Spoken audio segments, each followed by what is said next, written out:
Assalamualaikum dan selamat petang. Kami ucapkan kepada Miss Caca serta rakan-rakan sekalian. Hari ini kami akan membentangkan soalan 2, iaitu jelaskan pemahaman anda tentang sains sosial. Adakah sains student itu berbeza dengan sains sosial? Bincangkan. Apa itu sains sosial? Sains sosial merujuk kepada kelompok ilmu yang mengkaji fenomena sosial manusia dengan menggunakan metodologi kajian secara saintifik dan sistematik. Hal ini kerana sains sosial wujud akibat daripada hubungan dan interaksi manusia yang berlaku secara kompleks yang menyebabkan timbulnya fenomena ataupun permasalahan dalam persekitaran manusia.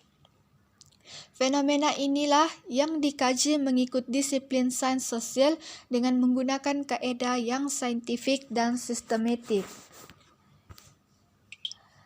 Kaedah saintifik dan sistematik dalam kajian sains sosial merangkumi 2 komponen utama, iaitu penemuan pola tertentu sebagai sebahagian bukti daripada bagi menentukan objektif kajian dan penghasilan generalisasi sebagai andaian umum tentang wujudnya sesuatu isu atau fenomena. Sains sosial ini mula berkembang mengikut fahaman rasionalisme yang dibawa oleh tokoh-tokoh Yunani antaranya seperti Aristotle, Plato, Socrates dan juga Archimedes. Kemudian terus berkembang pada zaman pencerahan iaitu sekitar tahun 1950 sehingga 1800 Masihi. Kerana pada ketika itu keterbatasan manusia untuk berfikir, para ilmuwan membahagikan sains sosial kepada bidang yang lebih saintifik. Seterusnya, pada zaman Renaissance, wujudnya golongan cerdik pandai barat. Mereka berpegang kepada penyelidikan yang percaya kepada agama untuk memperolehi pengetahuan. Pemahaman berkaitan sains sosial. Sains sosial juga dikenali sebagai sains kemasyarakatan kerana kajian yang dijalankan itu melibatkan masyarakat, berlaku antara individu dengan individu yang lain melalui pelbagai aspek. Jadi, sebarang fakta, sebarang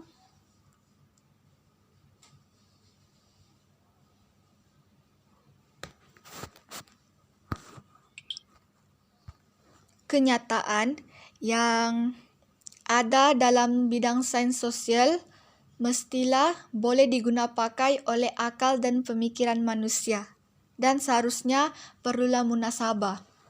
Seterusnya, kenyataan yang telah dikemukakan haruslah selari dan semestinya tidak bercanggah dengan apa yang telah dinyatakan di dunia nyata. Hal ini kerana setiap dapatan yang diperoleh oleh pengkaji perlu diseimbangkan dengan nilai integriti dan empati seseorang pengkaji. Kerana seseorang pengkaji tersebut tidak boleh menokok tambah apa-apa yang mereka kaji untuk meraih simpati daripada pihak tertentu untuk mendapatkan sokongan atau memberikan bantuan tentang permasalahan yang wujud, yang timbul. Seterusnya, perbezaan sains tulen dengan sains sosial akan dibentangkan oleh saudara Muhammad Daniel. Sekian, terima kasih.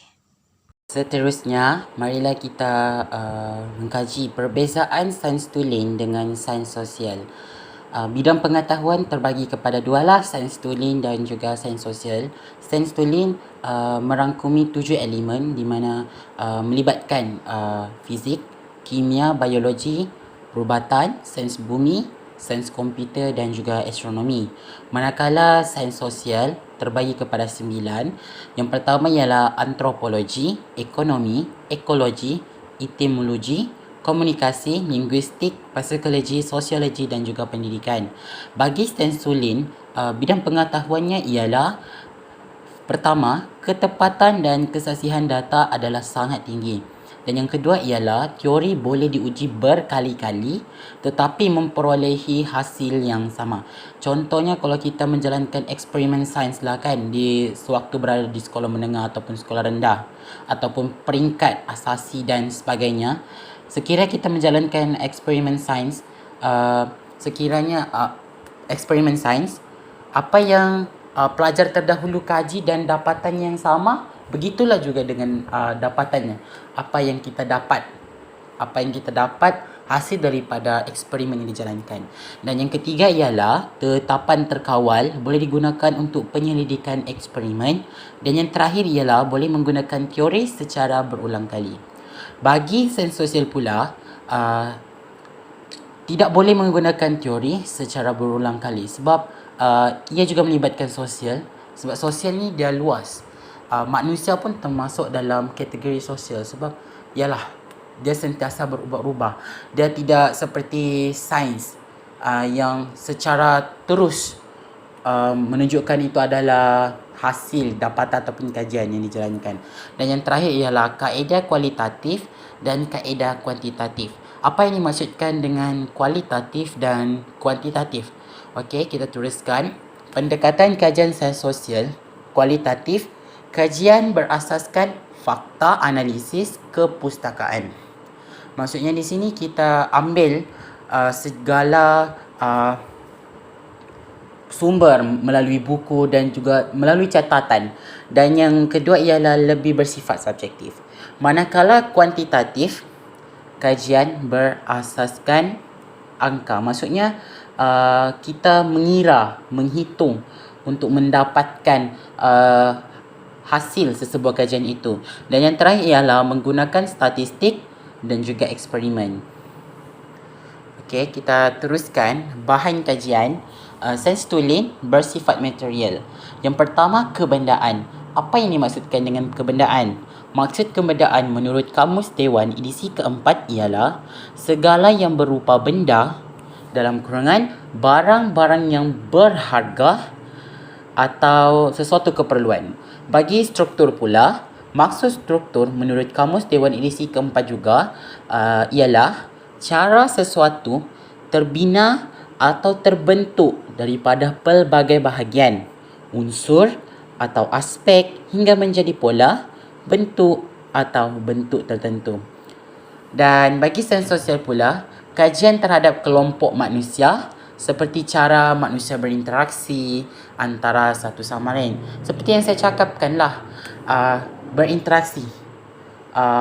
Mudahkah untuk kita mendapatkan teori? Ianya sebenarnya sukar ya, sukar.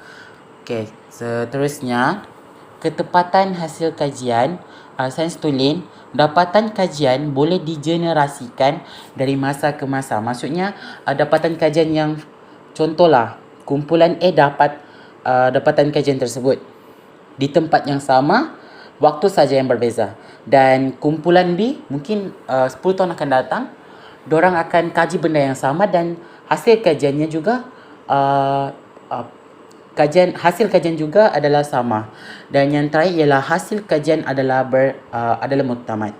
Bagi sains sosial pula, tidak boleh digenerasikan kepada fenomena yang lain. Yang kedua, perlu pengamatan yang lebih teliti dalam menyatakan fakta sebab ianya sangat sukar. Dia tidak sama dengan sains tulen. Okey, yang ketiga ialah hasil kajian ada kalanya kurang tepat dan tidak meyakinkan. Okey, dan yang terakhir, para penyelidik mesti membuat cerapan dengan berhati-hati. Maksudnya jika seseorang penyelidik itu ataupun pengkaji ingin menjalankan sesuatu kajian, diorang perlu telitilah untuk menilai setiap apa yang mereka lakukan untuk mendapatkan hasil yang betul-betul lah, walaupun tidak 100% tepat, akan tetapi kalau boleh dikatakan anggaran daripada tahap yang memuaskan tu mungkin dekat-dekat jugalah. Okey, kesimpulan kajian. Kesimpulan kajian ialah yang pertama, ilmu sains sosial seharusnya dipelajari oleh semua ahli masyarakat dan tidak kiralah siapa-siapa pun, dan sebab sains ni sangat penting dalam kehidupan. Ya, sebab ke mana-mana pun kita akan berhubung kait dengan elemen-elemen sains, maupun sains tulen ataupun sains sosial. Okey, yang kedua, dengan mengetahui kepentingan sains sosial, maka secara tidak langsung kita dapat mengetahui betapa kompleks penjanaan struktur dalam ilmu pengetahuan. Ya, ini tidak dapat dinafikan, ia sangat penting dan sangat kompleks lah kalau kita nak kaji dengan lebih mendalam. Okey, yang terakhir ialah ini menjadi sesuatu perkara yang berupaya untuk menilai kepentingan sesuatu ilmu tanpa memandang serong kepentingan ilmu yang lain. Contohlah orang yang lebih obses dengan sains yang melibatkan apa-apa saja yang melibatkan dengan sains, akan tetapi dia tidak menghiraukan perkara-perkara yang ada di sekeliling, maksudnya pendidikan yang ada di sekeliling. Itu tidak boleh juga, sebab ke mana-mana pun kita akan sentiasa berhubung kait dengan sains. Dan itu saja dari saya. Sekian dan terima kasih.